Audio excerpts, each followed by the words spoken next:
Yeah, so let's talk about the type of experiences I think artists needs to be creative. So like we're gonna go through all of them. I'll start off by saying the first thing. I think when you're an artist, you definitely need to have like, trait openness to experience, and you need to be open to like a lot of different experiences in your life. And I think when you're creating art as well too, you're gonna draw sort of upon everything, like from when you're a kid, your family sort of programs the type of information you'll be receiving, the type of TV shows and everything you're watching, like even the type of like music your parents might listen to growing up.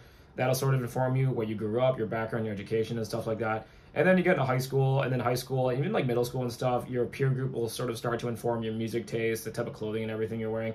And then when you become an adult, then you go to university or like wherever you're doing post-secondary, if you go to art school or not, and then sort of develop your own interests. And then beyond that, I think once you start getting into your 20s and like start getting a bit more money so you can travel and everything, I sort of just want to talk about the type of experiences you should program into your life for you to be like a better creative. Because like I noticed that a lot of artists, if you look at guys like Wiz Khalifa and stuff like that, a lot of them, like they went to a lot of different high schools and everything. They moved around like crazy. Like, Kanye lived in China at one point in time. And what I think it is that just seeing all these sort of dimensions of reality for humans sort of helps you create art in the long run, because it'll help you see things from a lot of different perspectives and stuff like that. And I think the last thing you want to do is well, I don't know, like there are some artists who want to say like grow up in one neighborhood their whole life and they just like smoke a ton of weed. I'm talking mostly about like rappers like Gucci Mane and everything like that. And there's enough like kind of like cultural inspiration in their area, or maybe just enough like suffering and stuff like that to sort of like motivate you to create great art. That's an age old question. Like, do I need to be like, like Van Gogh and like be like, or like Francis Bacon and be like some kind of like alcoholic screwed up person and doing drugs all the time to produce art? I don't think you need to, but what I do think you need is heavy motivation. And because art is catharsis for most people, you're gonna need, like, let's say like your parent dies or something like that, like your buddy gets shot or goes to jail, like whatever crazy stuff you're going through, you're gonna need that energy to get up and produce art every day.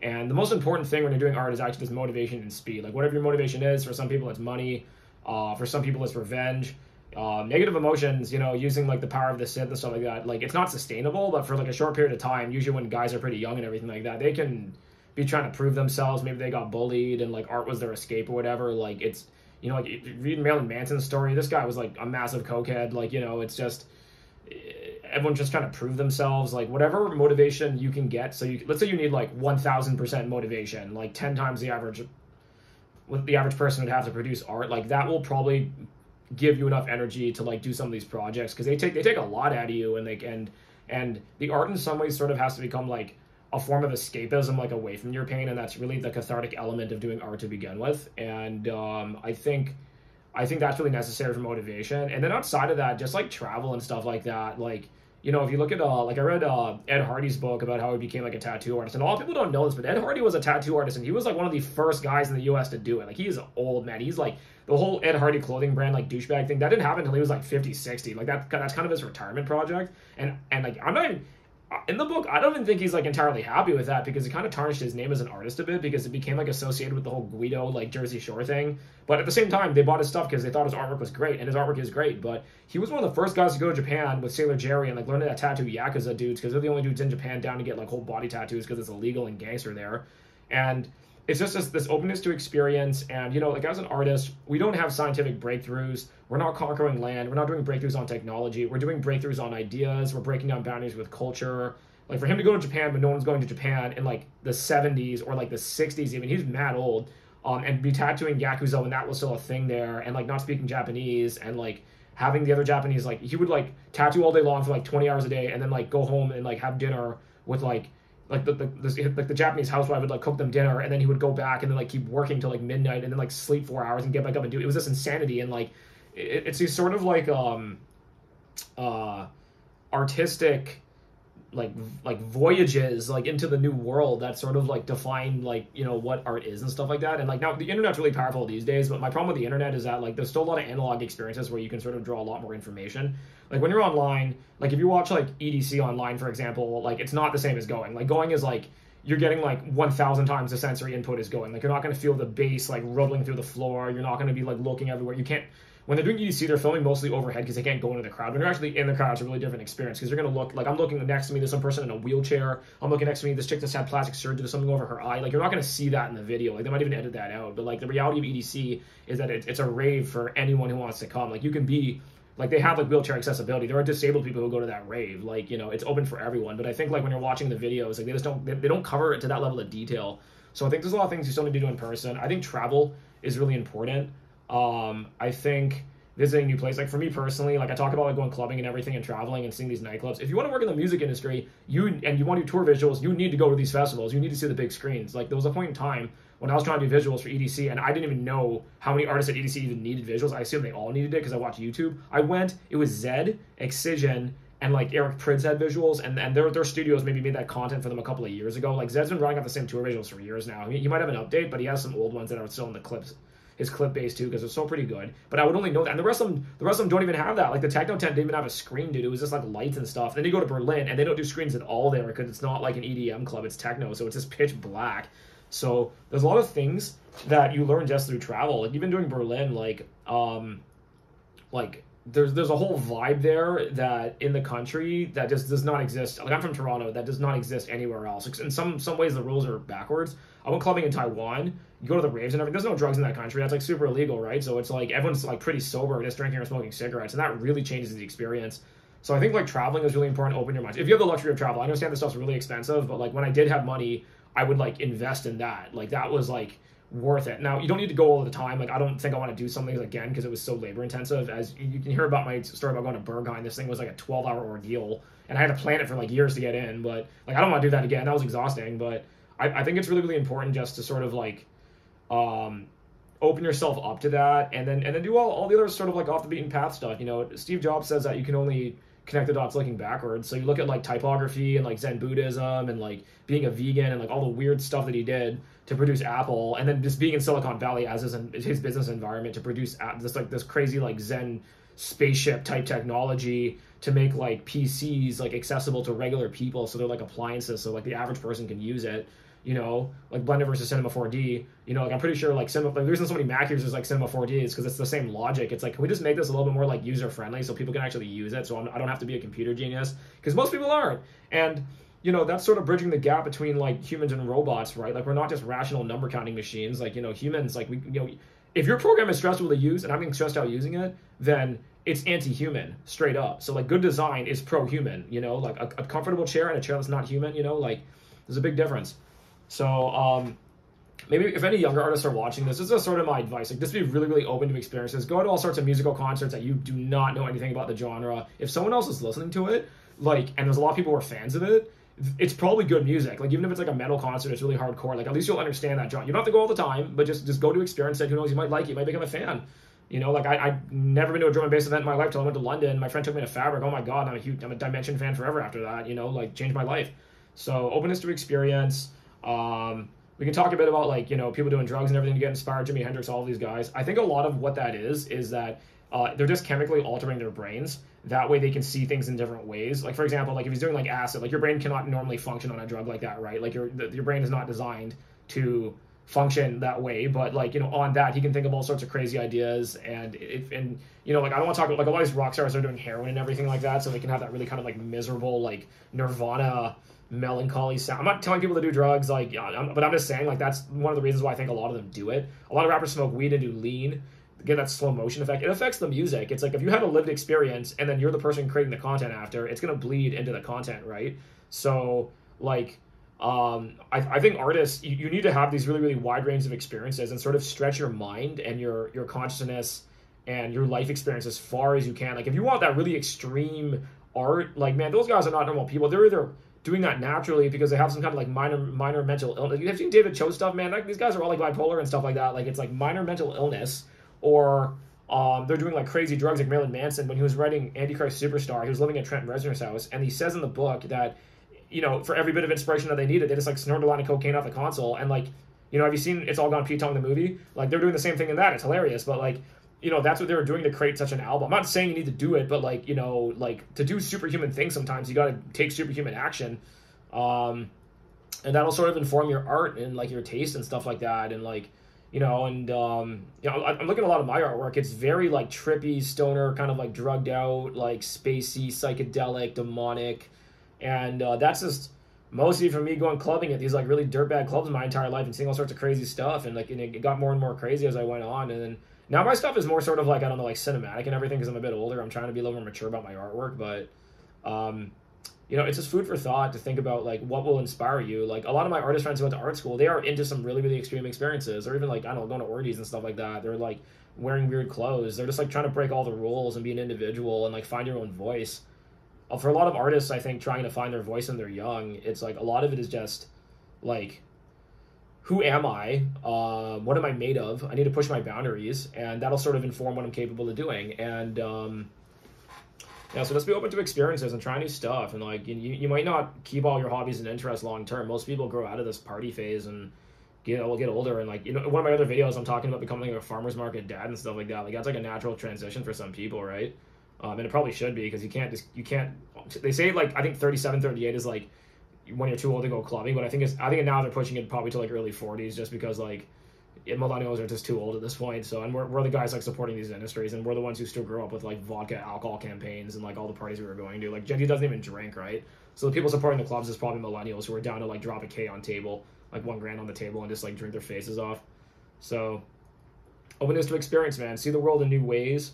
Listen to new music. Have extreme experiences. You gotta have extreme highs, extreme lows. Like so for some artists, their life just gives that to them. Like, you know, Gucci Mane, like he had such a crazy life growing up. Like so much violence and death and everything like that. Like that guy's even, and he did mad drugs, but that guy doesn't even need to do drugs to be inspired, man. Like, you know, if you're going to convey the emotion of sadness through music to somebody else, you need to have felt sad and depressed more than anyone else. If you want to convey happiness, euphoria, like whatever emotion you're trying to convey to others, especially through music, because music has these like sound waves that sort of resonate the vibration of other people, you need to have experienced that. Like, and that's why a lot of people I meet who have not really like lived life like in a hardcore way or an extreme, their art's usually not very good, or it's kind of just like sterile, which maybe if you like that style, you're doing like super corporate projects, like maybe that works because it's very PC. But like if you're trying to be sort of an extreme artist, dude, like, you know, you gotta suffer, bro. You know, like, you know, I took writing classes at university, and they say that good writing always just comes from a place of pain, and I believe that's true for all art forms, man. Good art just comes from a place of pain, bro.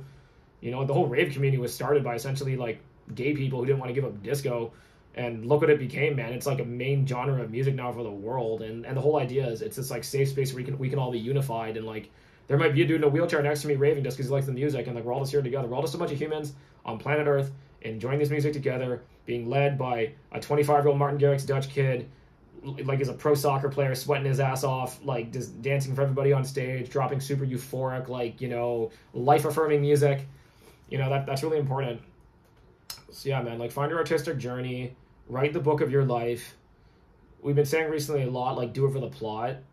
Sometimes you gotta do it for the plot, bro. Like, you know, some girl invites you, you know, to some sketchy after party, you don't know what's going on, just do it for the plot. Like, you know, just see what's gonna happen next as long as you're safe. Don't get yourself into too much trouble, but, you know, that's how you experience life and have these cool stories, and don't live too sheltered. And I think people who aren't open to new experiences, like, yeah, maybe you'll live a bit less of a traumatic life and maybe you'll see less dark stuff in your life, but those people, in my opinion, don't really end up becoming artists, because like, how can we have new ideas without getting new sensory input? You need to like constantly do that. And like the internet is one way to do it because there's so much media coming out all the time, and you can watch obscure film, and you can watch it like I got into French extremist films where there's all sorts of like weird, like, you know, violence and crazy gory movies and stuff like that, and like this kind of stuff that will never hit Netflix. Like that stuff is interesting to watch. I can't believe people actually fund these type of movies, but, you know, like watch obscure films, you know, like watch art house films, listen to weird music, listen to experimental stuff, expand your consciousness, and just do everything in your power.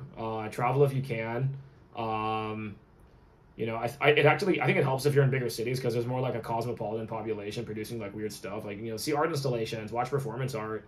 You know, as Tom Ford says, he actually tells people that everyone, he's like, you should consume crap. He's like, you know, watch the Kardashians. I actually watched season 1 of the Kardashians because everyone was talking about it so much. I also watched the entire series of Gossip Girl, even though everyone told me it's like, oh, this is for like kids or whatever. But it's hilarious to watch, and there was a reason why it was the #1 show on TV for a long time. If you want to understand mass consciousness, you have to like watch what everyone else is watching, even if it's crap, even if you don't like it, man. Read crapshoot fashion magazines, read crappy blogs, watch crappy YouTube, watch crappy TV, listen to pop music. Like, if you want to like work in mainstream media, you need to consume mainstream media. Like, how are you gonna like how are you gonna be a chef if you haven't eaten at like some of the best restaurants in the world, or even some of the best in your area? Like, you need to understand what they're doing.